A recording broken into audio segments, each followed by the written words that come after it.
Mr. President, at the reorganization meeting, the board requested that the following three resolutions, 132, 133, 134, that I would solicit RFPs for health broker, liability insurance broker, and board attorney.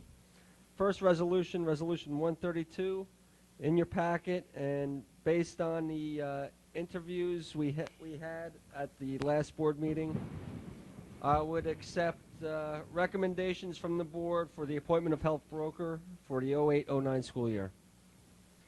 Yeah, I mean, you would have to.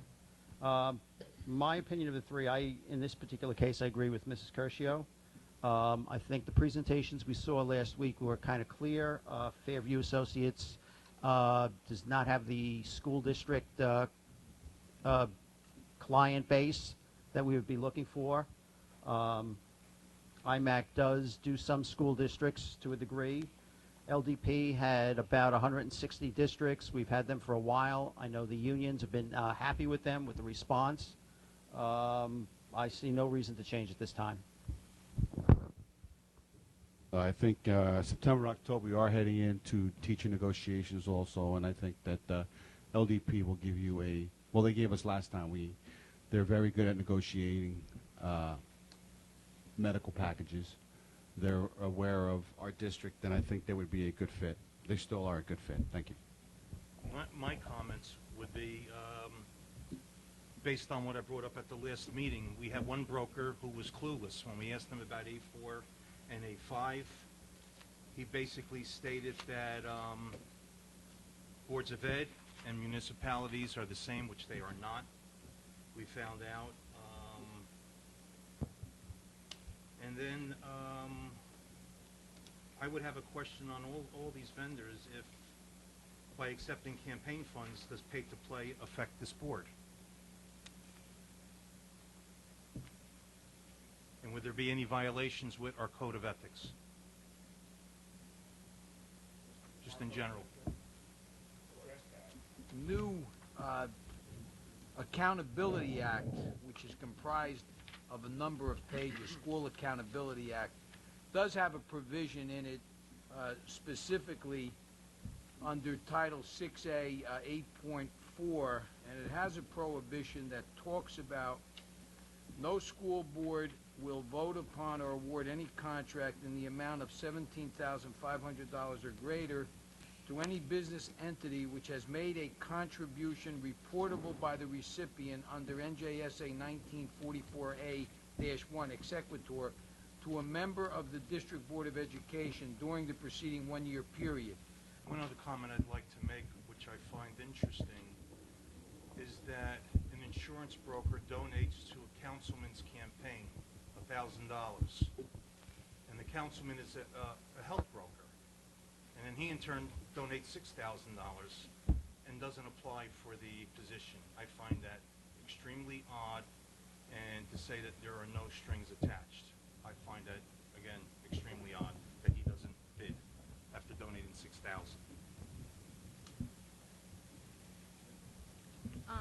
I just have a comment on Fairview. They showed us that they saved the township over $600,000. I think if it would be a significant savings to the school district, we should try them out. Anyone else? There's probably something that I should inform the board of at this time. We're doing About an hour 120. before the meeting, Mr. Venezia called and said, "Do you mind if I have a friend come along?" I had no objection. The friend turned out to be Mr. Graham from Fairview Associates, and one of his partners trying to convince me that they were the right firm for liability insurance, which was up at that time. Said nothing at the time, did not think it was that big of a deal. I thought it was just a matter of Mr. Venezia being new and not understanding, about proprietary, about, the appearance of unethical behavior.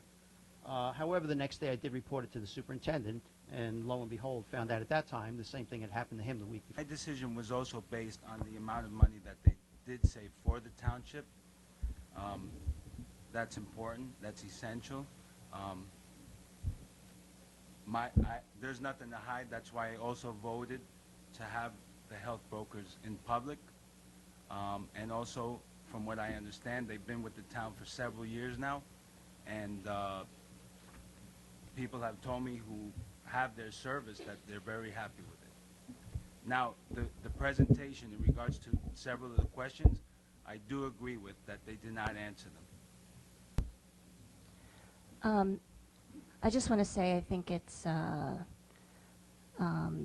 inappropriate. I don't know what you're suggesting, Mr. Zielinski. I understand you have a friendship with an attorney from the Porzio firm, and I think it's inappropriate. Clearly, Mr. Pomaka said that if the amount of the contribution is $300, made within the, is less than $300, 300 or less, and made within the past year, it's completely appropriate to make a decision. The suggestion that we would, for $250 or whatever amount of money, not make a decision that we thought was in the best interest of this district is preposterous and insulting. No, we won't drag it out. No, I understand your point. Absolutely, it is absolutely legal, and I stated that right up front. I think I think the ethics are questionable, especially in light of the fact that they are highly unqualified, as in response to Dr. Rizzatello's questioning, and in response to their experience with school districts. Municipalities aside, when they're dealing with employees of school districts, the requirements are far different than they are for municipalities. I believe a couple of the brokers at that time said that too. And as far as law firms go, we're not talking about law firms right now, so you don't know how I'm voting. I'd just like to make one last comment, that the RFP was amended. If it was not amended, Fairview would have not qualified. Therefore, someone had to call someone to amend the RFP. My concern coming up is the teacher negotiation coming up. I've dealt with LDP. I have no idea how Fairview would save this district $600,000 without affecting the teachers. And once they affect the teachers, they're going to affect everyone right down the line. I'm just curious as to what they did. We have no idea what they did to save the district $600,000. Now, the way you do it is you present to LDP a number that you would like to save, and he would go about putting together certain packages, and you would pick for one of those packages. Now, $600 is a lot of money when you're talking about saving money when it comes to health insurance. I think the point was that they had saved the town $600,000 or approximately that amount of money. They're not making a representation that they're going to save the school district that amount of money. It's just that that is a demonstration that they have delivered for this town, and that is justification for their recommendation. That's all. If you want to talk about how they save money through the negotiation process, currently with the township, it's almost all but finalized throughout contract negotiations that they're going to save the township $240,000 annually by negotiating away the traditional plan from the employees. That's the employee's choice to give it up in negotiations, but that's what they do. They find specific areas, and I have seen this. It's resolved that the Bloomfield Board of Education hereby appoints Fairview Associates as health broker for the 2008-2009 school year. Need a motion? Darian, roll call. Mr. Zielinski? No. Mrs. Curcio?